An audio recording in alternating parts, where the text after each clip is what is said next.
Blog Talk Radio. Start the new year with the latest and greatest phones from Sprint. For a limited time, be the first to get the hot new LG V20 phone and save 50% off instantly. That's over $350 in savings. Visit sprint.com/LGV20 or call 1-800-SPRINT1 today. Coverage and offer not available everywhere, subject to credit and $30 activation fee, $16.50 per month for 24 months with installment billing taxes due at sale. Early termination results in remaining balance due. Restrictions apply. Blog Talk Radio.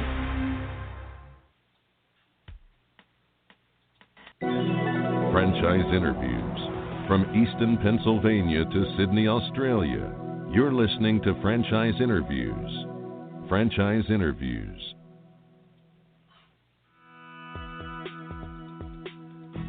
Welcome to Franchise Interviews. Franchise Interviews has been giving an up-close, behind-the-scenes look at franchising and entrepreneurship. Listen to interviews with franchisers, franchisees, franchise authors, franchise experts, and attorneys. And now, welcome your host, Marty McDermott, and Franchise Interviews.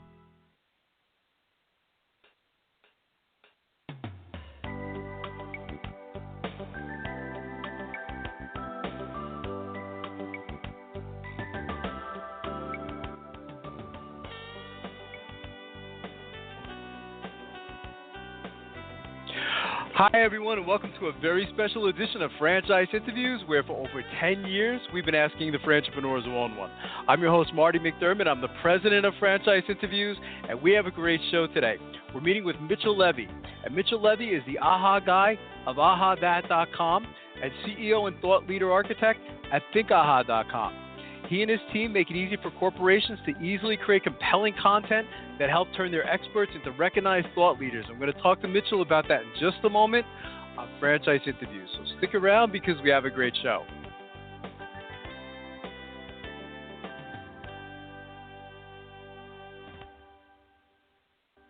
The Stone Coat Franchise Opportunity. Are you looking for a unique and lucrative franchise opportunity? If so, take a look at Stone Coat. With a patented process which creates a true stone finish on almost any wall or ceiling, Stone Coat is a true game-changing product in the multi-billion-dollar construction industry. Stone Coat is applied faster, cleaner, and cheaper than conventional quarried stone, which saves both time and money. With advantages in remodel and new construction of both residential and commercial projects, Stone Coat is a true crossover product.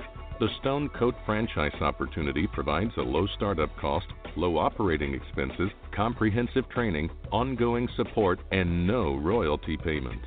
For more information on the Stone Coat franchise opportunity, go to www.stonecoatfranchise.com. That's www.stonecoatfranchise.com, or call us at 972-380-2700. That's 972-380-2700. Franchise Interviews.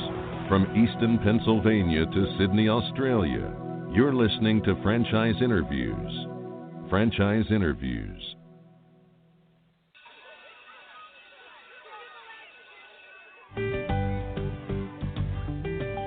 Franchise Teacher. Would you like to know how to franchise your concept or grow your franchise business? Meet the experts at Franchise Teacher. The goal of Franchise Teacher is to teach, coach, consult, and advise. The team of experts at Franchise Teacher will evaluate your business model and present you with a winning business strategy. Franchise Teacher will help you decide whether or not your concept works and if it's franchisable. Franchise Teacher is proud to have over 30 years of experience in franchising as both franchisees and franchisors. Franchise Teacher are developers of over a dozen franchise systems, which include brick and mortar as well as home-based concepts of nearly 3,000 combined franchise locations. Whether you need to add more units or get more customers, Franchise Teacher can help. We will teach. Franchise Teacher will help you learn our proven system. Coach. Franchise Teacher will help you provide a game plan to succeed. Consult.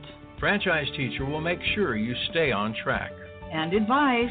Franchise Teacher will help you learn from our over 30 years of experience in franchising as both franchisees and franchisors. Take advantage of our free, no-obligation phone consultation. Simply go to franchiseteacher.com or call us at 561-385-3032. That's franchiseteacher.com or call us at 561-385-3032.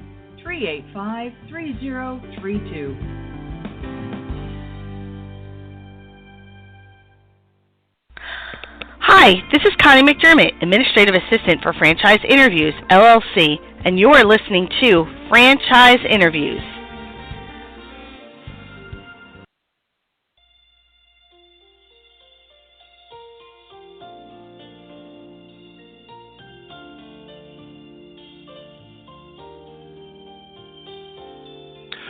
Hi everyone, happy holidays and welcome to a very special edition of Franchise Interviews, where for over 10 years now, we've been asking the Franchipreneurs who own one. I'm your host, Marty McDermott. I'm the president of Franchise Interviews, and as we were saying earlier, we have a great show today. We're meeting with Mitchell Levy, and Mitchell Levy is the AHA guy of AHAThat.com and CEO and thought leader architect at ThinkAHA.com. He and his team make it easy for corporations to easily create compelling content that help their experts into recognized thought leaders. Mitchell's also an Amazon best-selling author with 56 business books. Hey, Mitchell, how you doing? Welcome to the show. Marty, great to be here. Thanks for having me. Oh, thank you, Mitchell. I have to start off saying that I'm a fan. I've listened to your podcast. I've seen your webinars, and I think you're just fantastic. You do a great job with those. Oh, you're way too cool. Thank you. I appreciate that. You're welcome. I have a selfish motive for having you on the show too, Mitchell. One of my unrealized dreams is to publish a book. And I just find it so hard to get started. And I learned about you, and I saw the writing a book in 8 hours, and I said, oh my God, I have to have you on the show. So, maybe we can go right into that, right into that question that, how can anyone write a book in 8 hours? Oh, by the way, great question. And I'm happy to help deal with your selfish issue, which of course is not really, honestly, it's not really selfish. I'd say at least 80 or 90% of people in business today have a bucket list item at some point in time of writing their book. Right. And, what's really fascinating, as a publisher, we published over 800 titles. And it's interesting, when I talk to somebody, I know right away whether or not they're really going to write their book or not, or they say they're going to take a couple months, but I know it's a couple years. You could just tell. So what I've been able to do, what I've been focused on, is trying to make the most easiest way to actually write a book that solves a problem of one of the reasons why we're trying to write the book. So first, why do we write a book? To me, we write a book because it makes us out to be the expert in the space. Sure. And as the expert in the space, we get more business, or whether it's consulting or selling or sell more product or get asked to speak at events. It's kind of like getting a PhD. You write a book because you get a PhD. You're the expert. Exactly. Now, the other thing we have to do, and as soon as I give you this definition, I'll then tell you how do you do it in 8 hours. Okay. The other thing we have to do, and you've done this very well, is you have to have a reasonable social media presence. Right. And what does that mean? You have good pictures, you have good copy. It's not about just a resume. It's good, compelling stuff. And you need to share content. Now, when you're sharing content, here's what I say as a thought leader architect. You've got to share 80% of what you share should be somebody else's.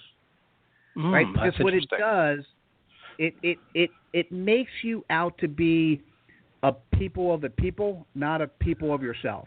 I like that. That makes sense, right? It does. So you're not just selling you. You're actually saying, hey, you want to be a franchise owner, you want to be a franchise operator, you want to be successful at what you do. Hey, go and listen to this podcast. Go over here and do these things. Tell me your stories. Right? You want to sound like and be like you're part of the community. Okay. So now let me tell you what the platform, as you mentioned, is AHA That. Right. One issue we solve is the issue of having content. We've got 36,000 quotes that are available today for free that you could share in seconds. That's incredible. So looking for content to share, go to ahathat.com, and all the content's there, and it's available for you to share. Now, that's fantastic. Here's where it gets really interesting. An AHA book, which is a social media-enabled ebook, so I can come back and tell you what that means. An AHA book is what's written in 8 hours or less, and an AHA book contains 140 bite-sized quotes. I see.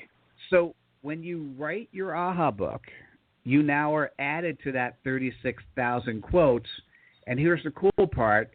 If you do it right and you share appropriately, not just you are sharing your content, but other people, your fans, your advocates, people who don't know you yet, are reading and sharing your content. And by sharing, so let's talk about what an AHA book is, because we can turn AHA books into paperback and hardcover, PDF, and Kindle. But an AHA book, let's look at, just for simplicity, let's say there are only 3 types of ebook formats. One is obvious, a PDF. We know that as an ebook. Right. Another is an EPUB, which is typically what you do to put a book onto Kindle. Okay. And what I want to propose is the third one is the AHA book, which is part of the platform. It's a social media-enabled ebook, which means that every quote in the book has a button underneath it, and the button says Twitter, Facebook, LinkedIn, Google+. And so you have the ability, as a user of the platform, as you're looking at a quote, you like it, you click on a button, and you share it on the social media platform that you use most often. So it becomes interactive, Mitchell, doesn't it? Well, it's what I've done, and what's relevant to you is I've taken the power of being the author of a book and combine that with the speed to market and awareness you can get with social media. Right. Which is the challenge, isn't it, Mitchell? Because you've been doing this a long time now. Someone could spend years, I guess, writing a book, but then they have the other issue is marketing it, right? I mean, creating awareness. I mean, that's probably another animal within itself, isn't it? Oh, Marty, it's more than another animal. What I'll tell authors, and they'll often have a sigh when I tell them this, the actual act of writing your book is only 10% of the success of your book. Wow. The other 90% is marketing. Yeah. Well, people don't realize that, right? They don't. You always hear about the story of the guy who wrote the book, and it becomes a bestseller, and life has changed, and exactly. And that's the same as winning the lottery. It doesn't happen to a lot of us. And you've solved that problem, haven't you? And how did you come up with this great idea, Mitchell? We've been doing this show 10 years now. We always try to get to, the root of, how entrepreneurs or, someone like yourself, how did you come up with this idea? Because I think it's fantastic. Oh, thank you. Really appreciate it. I'd love to be able to say, one day I was sitting in a room or more importantly, sort of like a J.K. Rowling's. I was sitting in a pub drinking a scotch, and I had this idea. Sure. Reality is, what people often don't do is they often don't spend enough time being in the present and watching for their presence. Right. Right. So what I mean is, great opportunities come along, and because they're not in the standard business or what you normally do, you just let them go. So when I started my publishing company, the first thing I started thinking about, how do I make it easy? Right? So we have a book series called Happy About. It's 25,000 word books versus 40,000. It's 2 to 4 months versus 18 to 24. And I thought that was cool. Right. A process improvement on that. We have another book series called 42 Rules. A book in the 42 Rules series is comprised of 42 500-word articles. Wow. And so if you've written a blog, your book is primarily done. You just need to clean things up, right? So that was not again, another simple approach on a book. Right. I then had a partner come to me and say, let's do something with Twitter. What if we created a book that was comprised of 140 quotes?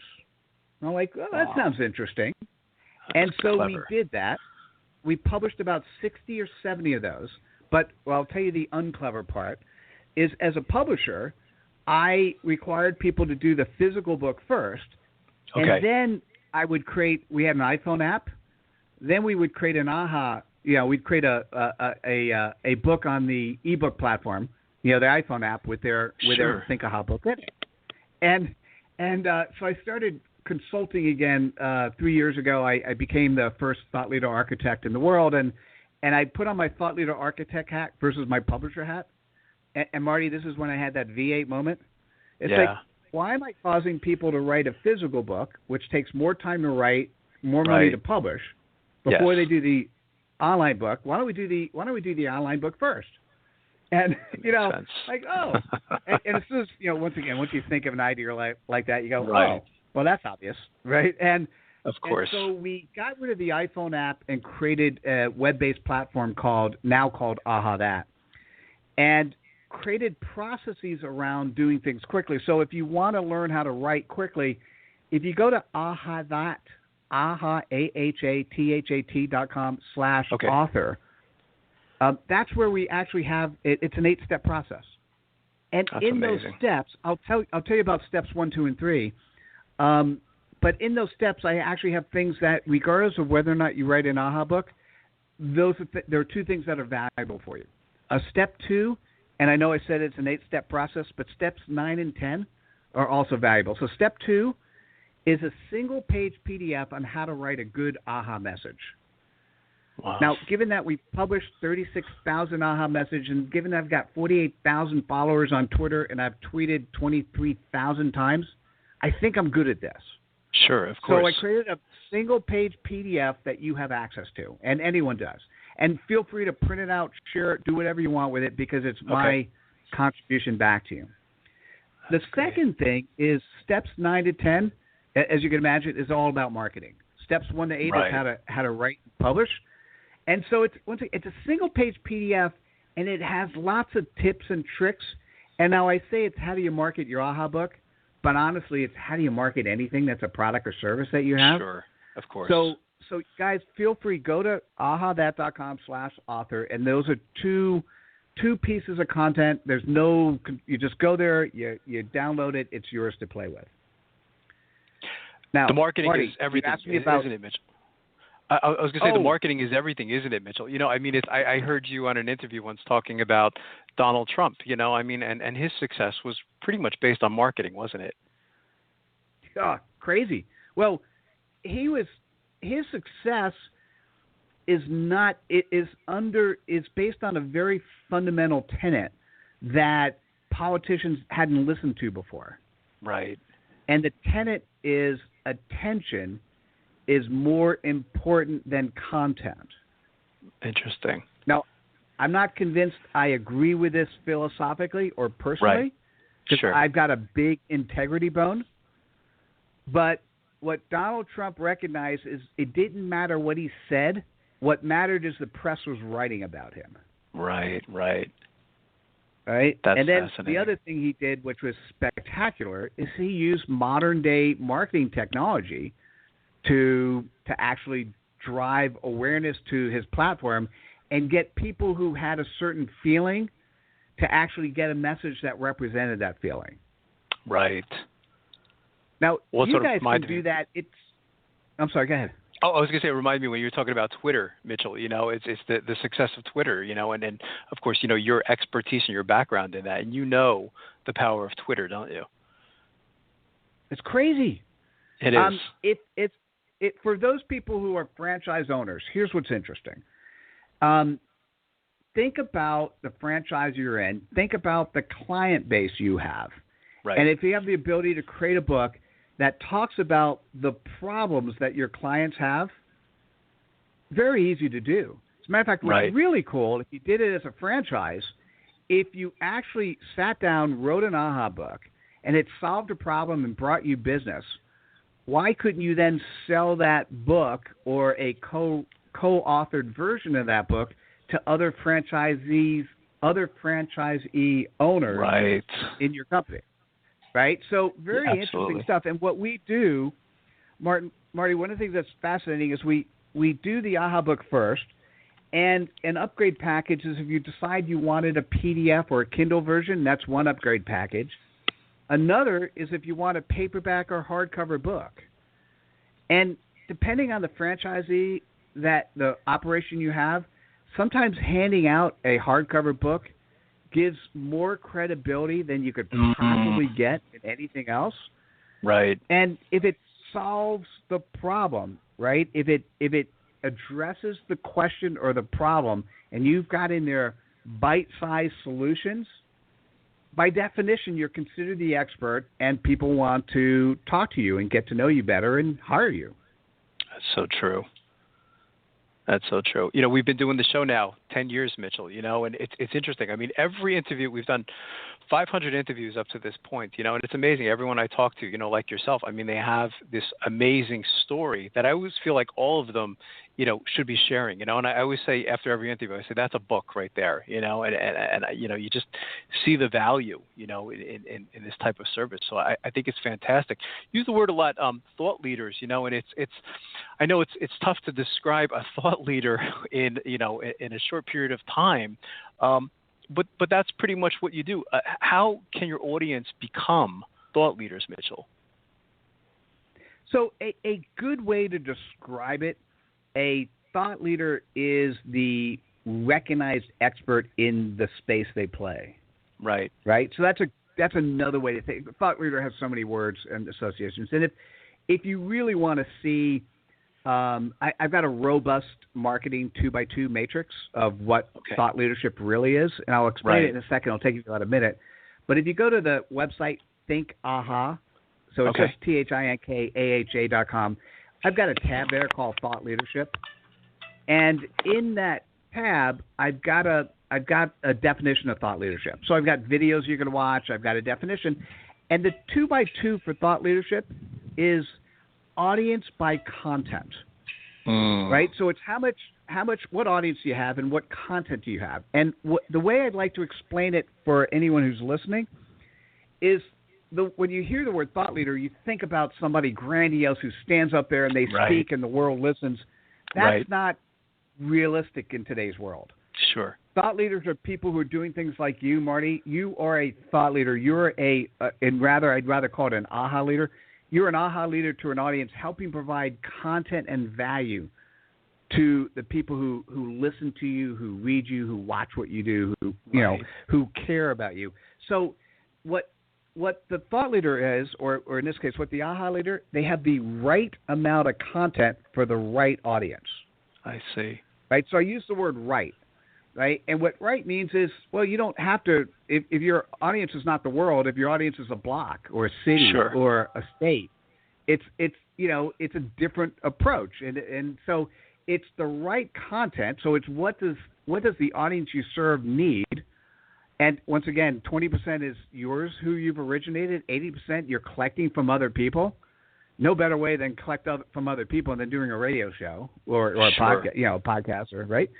And so thought leaders are people who have the right amount of content for the right audience. Now, how do you create thought leaders? The most easiest way is to write a book, because by definition, you're considered an expert in your space if you write a book. And that's why part of the reason we created the platform is, so one reason is, A, you become a recognized expert almost immediately because you're now the author of the book. But B, and you mentioned this before, most people don't really know what the word marketing means or how to spell it. Sure. And it was really frustrating to publish authors' books, and then we'd publish their book and they'd tell a couple of family members, but no friends and none of their work buddies, and no books would sell, and they'd want to know why. Exactly, so, of course. So what's super cool about AHA that is when you write your AHA book, you are by definition writing 1 to 2 quarters of social media content. That's fantastic. It's one of those hidden jewels, right? It's the Marty, I got this with me. I hope you don't mind. I'm going to press the easy button. That was easy. So I press the Staples easy button. That's great. Right? So we press the easy button on sharing content because there's already quotes out there you could share. We press the easy button on writing a book, which if you decide you want to turn into paperback or hardcover, you can, or you can keep it as an AHA book. And we press the easy button because by going through the processes, that's right, I was going to tell you about steps 1 and 3 of the process. But by going through the processes, you're actually writing the social media content that you can now have other people share, but at least the stuff that they share, like lots of people, they don't want to get involved with social media at all, so they hire outside people. The outside people share their stuff, but it may not be the stuff you want them to share. Sure. So if you write an AHA book, you're telling them what you want them to share. Right? That's fantastic. That's great. How is business changing, Mitchell, and how will it continue to change? I mean, if you look down the road, 3 years, 5 years down the road, what changes do you see taking place? Oh, it's huge. Well, I think the very cool part about you asking me this question, Marty, is the idea and concept of working at a company and being there for years and potentially retiring there and getting a pension. That concept is way gone. It is. Now, potentially for many people, and certainly the younger generation going into the workforce today, a lot of them don't see the value of college. A lot of them want to do startups. They see themselves jumping every year to a new location, a new place. What's really important is having multiple revenue streams. So on a franchise organization, having an opportunity to take advantage of the processes that some other person has put into place is great. Having a couple of franchise organizations or a couple of opportunities, different revenue streams coming in the door is really important because we keep seeing life changing. And what's happening is you, the individual, are responsible for your well-being. And you've got to figure out how to do that. And so it comes down to, if you can work, if you're a corporate person, you want to work there, great. I would just say keep educating yourself because being in Silicon Valley, what I often see, unfortunately, is I see somebody who had an expertise in a certain area and let's say a certain chip from Intel, and Intel changes chip direction, and the person never learned the new thing, and then they're out of a job and then never get a new one, right? So sure, absolutely. And that's why I like franchises. I like multiple revenue streams. You could absolutely, the cool part about if you're thinking about testing the waters in some area, write an AHA book. You could do it through interviewing other people, and you'll get a ton of ideas of what's happening, what's changing. Marty, can I tell you about steps 1 and 3? Would you mind? I would love to hear steps 1 and 3. I didn't mean to cut you off on that. I got a little bit excited. No, that's okay. I at the beginning of the program, how do I write a book super quickly? Yeah. I put a process in place. We've had hundreds of authors write their books in 8 hours or less. Step 1 is a single Word document or a Google Doc, and it asks questions like, what's your name? What's your bio?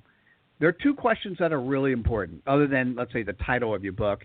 What is a 1-paragraph summary of the book? And probably the most important is, what is the audience who's going to read the book and how will they benefit or how do they take advantage? Right? Because that's basically what you're doing is before you start writing your book, you're putting your end goal in mind. Sure. Right? Pretty simple. Sure. Once you hear that, you can never unhear it. Right? That's true. By the way, anything you do in life, before you start something, you should know what the end goal is, right? Any goal in life. And once you've done that, now the cool part is when we publish your book, we'll create a cover for you. We'll do a copy edit, which is English. We'll also do a content edit. A content edit means that we look at what you're writing and make sure you adhere to what you said you're going to write. We read the answers to those questions and make sure you're doing what you said you're going to do. All right? So that's step 1. Right? Simple, right? It is, absolutely. We also just, as an aside, when we create your marketing material, we take the content from there as well. Okay. I'm a big fan of doing something once and then repurposing it multiple times. Right. Step 2 I mentioned is the how to write an AHA message. Step 3, we give you an Excel document or Google Doc that keeps track of the character count because, your quote should be 140 characters or less, including the Twitter handle, which gives you, which denotes that this content is yours. Right. So we give you a spreadsheet that keeps a character count. And so we'll do a copy edit and a content edit of the spreadsheet. If you need it, we'll do a little bit of strategic work with you, because when you write your book, you typically want to have a Twitter handle to mark your content, right? And the cool part about that is when your content is shared, it gets shared with your Twitter handle. So if you're listening appropriately, you're hearing when people are sharing your content. And I think if I'll leave you with one big mistake people make in the world of social media today, that you would never make in the physical. If somebody comes to your business and they knock on the door and you're not open yet, if you're an employee, you don't open it. If you're the owner, you open the door, right? Sure. That's great. In social media, when people knock on your door, most of the people just ignore it. They don't even answer.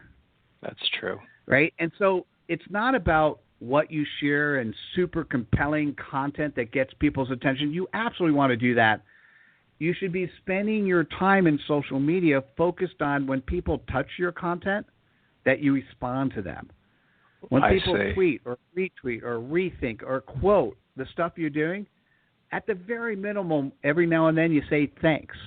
Or if they're asking a question, you respond to their question. It's when you hear the word social media, what happens is people think about the media part of the word and they ignore the social part. Yes, it's well said. Very well said. I find that people think, I teach for Kaplan University, Mitchell, and I find a lot of my students think that social media is advertising, and I find that interesting that they still have that perception, and advertising is a totally other animal from social media, isn't it? Oh, it's crazy. Well, advertising is talking about me. Social media is a we. Social media is we, not me. And that's why, as an AHA leader, you're talking about how you and the audience can benefit from what you're doing. If you talk about me, in social media, people get turned off right away. Absolutely. Yeah, I think that's great advice. One of the things I like you recommend, and I thought it was brilliant, Mitchell, is you talk about taking one piece of content and turning it into 5 or 10 platforms sometimes. Did you want to talk a little bit about that? Sure. I think this is the show that you referred to at the beginning. I have a show called Thought Leader Life. And if you go to thoughtleaderlife.com, you could see what we're doing. And what we do there is we start off with a Google Hangout, which means that I have guests that I'm interviewing and we stream live to YouTube. And often what happens is we then take that video that's created and we also share it on SlideShare as a video. Right. We then strip out the audio, and that becomes the podcast that we add to iTunes. And I also put it into an existing podcast channel. I then have my team listen to the podcast and write a blog post. They also listen to the podcast, and they pull out every half hour, we pull out 40 or 50 AHA messages. Wow. So as clever. A service, here's what's interesting. As a service, I grab a co-host for the month. As opposed to doing individual sessions, I grab a co-host for the month. And we basically talk about what content do we want to talk about, right? What's the topic? And what will happen is I'll do a 15-minute show with the co-host. Then I'll do a half-hour show, and we'll bring on 4 guests. Okay. And so what happens, and so I'll run this by really quickly. So I grab a co-host for the month. We charge for this service, and we end up doing 5 video interviews. So we got 5 videos. We also have, by definition, 5 audios. We end up with 6 blog posts because we do a summary blog post as well. We also end up with, because we pulled out 40 or 50 AHA messages from every show, we end up with a AHA book. We do a PDF, a Kindle, a paperback, and a hardcover version.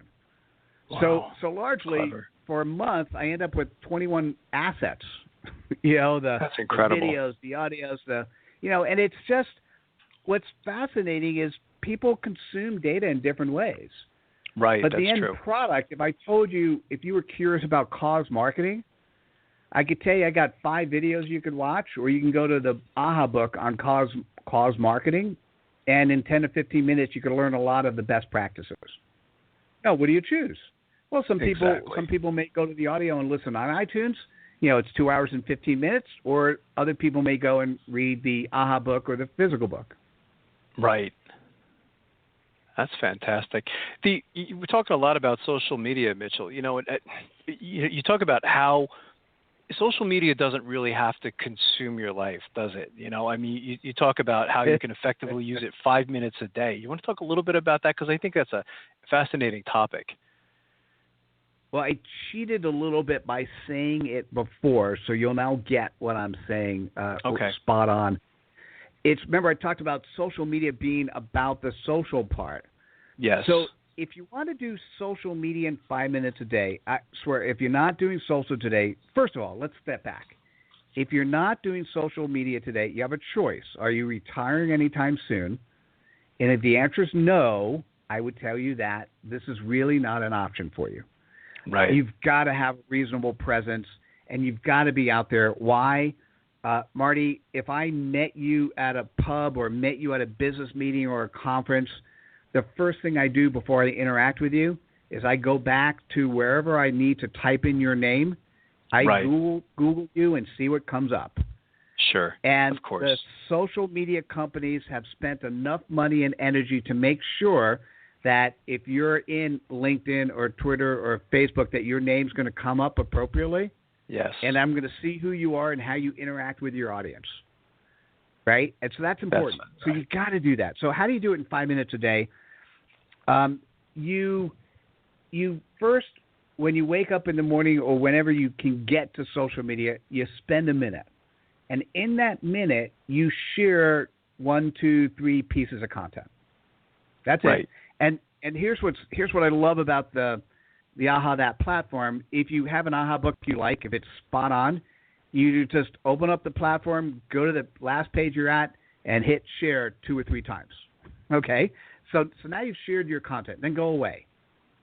Come back a couple hours later or whatever's appropriate for you. Mm-hmm. Look for the people who have touched your content. I see. So they tweeted or retweeted or commented on your content, and then talk back to them. Actually, talk back is not the right word. Then interact with them. Right? That's so clever. Spend 4 minutes sort of acknowledging that you appreciate them sharing your stuff. Now, it could be people in your network because you're sharing to your network. Because we include the Twitter handle of the author, it could be the author themselves. It could be anyone in the author's network who notices what you're doing. Right? So it's an interesting way to grow your network is by just acknowledging and sharing good content and then acknowledging and interacting with the people who touch what you're doing. And what happens is give it 5 minutes a day for a week and see what happens. How do you feel, right? Have you interacted with new people? Have you grown your network a little bit? And make a decision then if you want to grow it from 5 minutes to 10 minutes. It's just you could decide how much time you spend. It's just the 80-20 rule. Think about 80% of the time you spend interacting with the people who want to interact with you because they've touched your content. It's very clever, Mitchell. And I'm guilty of using the bad practice, spending too much time reaching the people that aren't interacting, and I'm not spending enough time, actually feeling really guilty, with people who retweet my post or, that we do really well on LinkedIn, not spending enough time with those people, who share a post or something like that. And it's really enlightening talking to you, I have to say. Oh, well, you're absolutely welcome. And yeah, you don't really, I'll just say it's one of those things that once you hear it, it's hard not to hear it anymore. Right, exactly. Like you're going to feel guilty. You can say, oh, I should. And you know what? What's fascinating is the level of engagement that will happen post you doing that will also increase. And the thing that you don't recognize and people often don't do is how much business can you can you get from your existing customer base? Right. Right? Or even just the friends and family or the close associates of your customer base. Right? If you end up having a phenomenal interaction with somebody who's a just good, loyal customer today, that may be the trigger that encourages them to want to send some of their friends your way. Exactly. That's fantastic. It's really it's incredible. What's the best way for our listeners, Mitchell, to get more information, on all your services? Because I know you have a lot of different websites that people can go to. Did you want to direct our listeners to those websites? Oh, I know. I send so many websites out to the people, but there are two things you can do. One, if you're interested, you could just Google my name, Mitchell Levy, Mitchell, last name Levy. Okay. I'll come up probably 5, 6, 7 times in the top 10. Feel free to connect to me on LinkedIn or Twitter. On Facebook, if you decide to connect with me, if you're a Facebook user, tell me why. Because if I don't know you, it's going to be harder for me to, because there's a 5,000 person limitation there. Sure. Additionally, I'd say go to ahathat.com or go to ahathat.com/author. Start writing your book. When you submit, we have a process of when you submit your content. When you submit your content, if you want to learn a little bit more or get my input on whether or not what you're doing is moving in the right direction, just make sure you say, hey, I heard Mitchell on your show, on Marty's show, and you would like him to spend a little bit of time just looking through the submission. And my people will make sure I get it and take a look at what you're doing. I'm happy to do that for your audience, Marty. That's fantastic. I want to thank you for coming on the show, Mitchell. I've been following you and listening to you, so I feel like I know you quite a bit. But, I'd like to continue this conversation because I have 100 more questions I'd like to ask you. And so we're going to have a Mitchell Levy Part 2 show. I think we're going to have to do that in the upcoming year. I'd love it. Anytime. It was a privilege to talk to you, Mitchell. And we'll be right back with more franchise interviews. Coming up on segment 2, you're going to hear what every franchipreneur needs to know before buying a franchise. We're going to play a clip from our popular Great Quotes in Franchising podcast right here on Franchise Interviews. The Stone Coat Franchise Opportunity. Are you looking for a unique and lucrative franchise opportunity?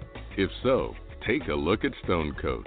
With a patented process which creates a true stone finish on almost any wall or ceiling, Stone Coat is a true game-changing product in the multi-billion-dollar construction industry.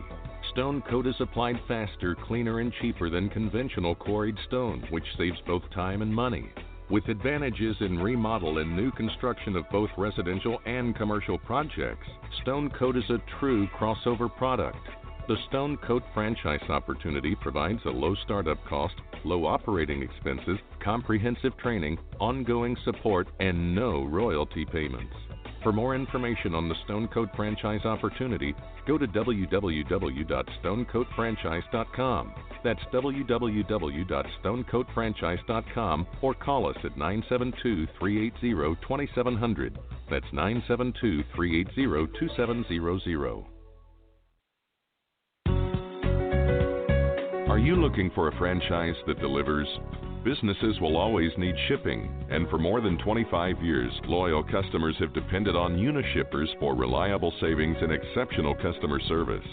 Unishippers is focused on just one thing: helping small and medium-sized businesses save time and money on all their shipping needs. And as the largest reseller of complete shipping services in the country, we have the buying power to ensure that we succeed. The Unishippers franchise offers low startup costs, no equipment or real estate required because they're not retail, residual income, and a quality of life and work-life balance. For more information on becoming a Unishippers franchisee, go to www.unishippers.com and click Franchise Opportunities or call Franchise Development at 801-708-5822.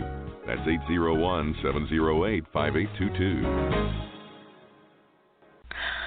Hi, this is Connie McDermott, Administrative Assistant for Franchise Interviews, LLC, and you're listening to Franchise Interviews.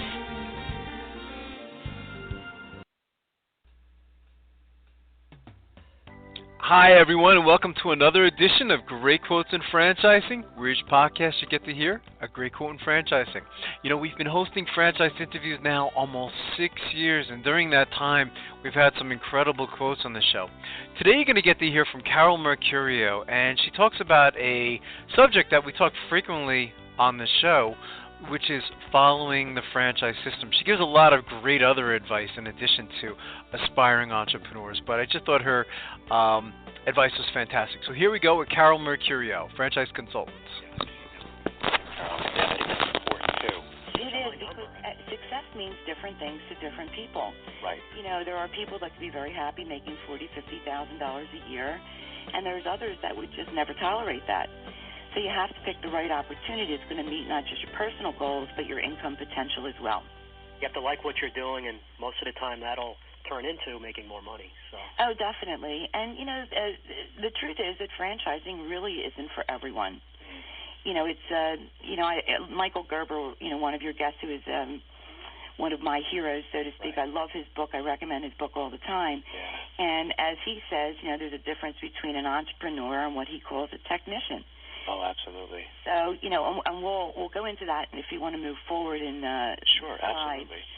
We'll go to the next slide, and that's slide 4, Carol says, that's all great, but... Do you have what it takes? And that's really what this presentation will help people do. When I do this presentation live, it takes about 2 hours, and, you know, there are people at the end of the presentation will run to the front door and can't get out fast enough. They're scared to death. Or you have those folks that just linger on because they really want to learn more and educate themselves to see if this is the right fit for them. But there's a lot to figure out, you know, before you actually can pull the trigger and make that decision. And as you mentioned just previously, the due diligence is imperative. You know, you have to do a good job of figuring that out. You know, is it the right connection personally, and are you connecting with a company that you feel is a comfortable marriage between the two of you? Absolutely. Right. And so that's what we're going to do, is help determine if this is, in fact, the right path to explore. And then we can move on to motivation. Okay. And, you know, for me, I think motivation is really, really a major component of this whole process. I agree. If you're not motivated to do this, don't do it. If somebody tells you should do it for a variety of different reasons, but it's not your own passion, right, you probably won't do well at it. And, you know, there's two different types of motivation. There's positive motivation and there's negative motivation. So you have to think of it, is it an inspiration? Are you inspired to do this, or are you desperate to do this? There's a big difference here. Absolutely. Are you, running from something, or you're running towards something? Right, right. And, you know, for me, I work with a lot of folks that have been downsized, and they're in transition in life, and I certainly can relate to it. But they may go to looking at a business because they can't find a job. Or maybe lesser positions are offered to them, less money, less title, or maybe their severance is about to end and they need to make some decision quickly. Bad choice. Right. It's not a good reason to buy a business. It's like a last resort type of decision. So you can quickly determine part of your services is finding out that motivation level pretty early on. Oh, absolutely. In fact, I won't move forward in our consultation until that candidate can tell me what their reason is. Right. And it's not just because, you know, I want control over my destiny. Who doesn't? You know, everybody does. That's true. They want to make more money. Who wouldn't? Right, absolutely. You know, it has to go layers deeper than that, or as I look at it, you know, having a burning desire. Or I'll add to that a little pain. You know, if you can't relate to the pain, then there's no reward at the end. Absolutely. And going into business for yourself can be painful. You know, with franchising, of course, it's a little bit easier because you have all the support. But it's still, you're starting a business from scratch. That's and you what have Marty to and I really always want talk it. about. Right. Sorry? Right. We always talk about that, that there's no guarantee of success, but if you follow the system, work hard, look at the stats we just went over. I mean, the failure rate's so low. And then with getting the right match, consultation from someone like yourself, and, you should be okay. Well, and it's true. And, the systems that are in place with franchising are the major reasons why people gravitate to franchising. But if you're not the personality to follow a system, and you're more of that entrepreneur, as Michael Gerber would say, the best way to describe it is you can't paint the golden arches green. Right. You know, it just won't work. Either you follow the system and you'll be successful or not. But most importantly, there has to be a motivation. And everyone's motivation is different. You know, the way I help people see things is if you look down the road, say, the next 3-5 years from today, how do you see your life being different, if at all? Right. You know, what do you want to accomplish? You know, and for some people, it might be doing things that they've just missed doing, like having the freedom to play golf, or, you know, having the money to buy a boat and taking their family on it and being with their family and having that quality time that they just don't have in their current world. That's interesting. So you consider that positive motivation because that's the whole big picture of success in business, working hard, and then having all that personal stuff on the side. Oh, yeah. What's the end result look like? You know, what is it that you want to accomplish by being in business for yourself? I mean, what is your burning desire? Where is the pain now? I mean, if you look at your current situation today, you know, I'll have people that I'm working with that are making, you know, well over six-figure incomes, and they... Thanks, everyone, for listening, and we'll see you again soon with another edition of Great Quotes in Franchising from Franchise Interviews. Take care, everyone.